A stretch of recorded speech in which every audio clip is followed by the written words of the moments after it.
C'est le film, en le voyant, j'avais à peu près 11 ans, et j'ai eu le déclic, je me suis dit, c'est ce métier-là que je veux faire, c'est ça que je veux faire. Comme le monsieur qui est là, il avait des yeux aussi, mais il avait l'air un peu halluciné, et je me suis dit, je veux faire ça, je veux faire exactement ce qu'il fait.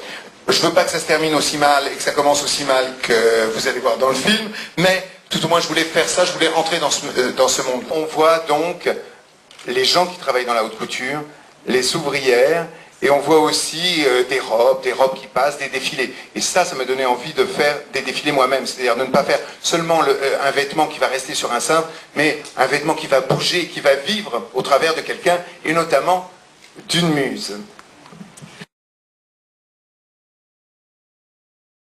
Cet amour lui donne l'inspiration, il se rend compte que peu à peu, il arrive à créer, il a besoin d'elle pour créer.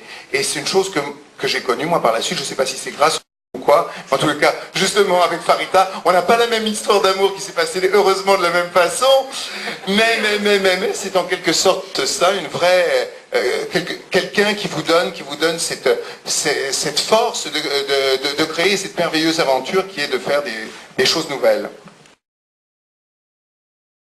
Ce sont les personnages secondaires qui, chose que maintenant dans les films d'aujourd'hui, il y en a beaucoup moins de rôles comme ça caractéristiques et intéressants. C'est avant tout les têtes d'affiche qu'il y a maintenant. Là non, les personnages secondaires sont très importants parce que c'est eux qui enrichissent et qui ont des vrais caractères. Alors vous allez voir ces personnages secondaires. En plus, ça montre des premières d'atelier, la directrice de la maison de couture, plein de personnes qui sont très importantes, essentielles, qui ont chacune leur propre personnalité, qui ont un fort caractère, et sans elles, ça ne serait pas pareil.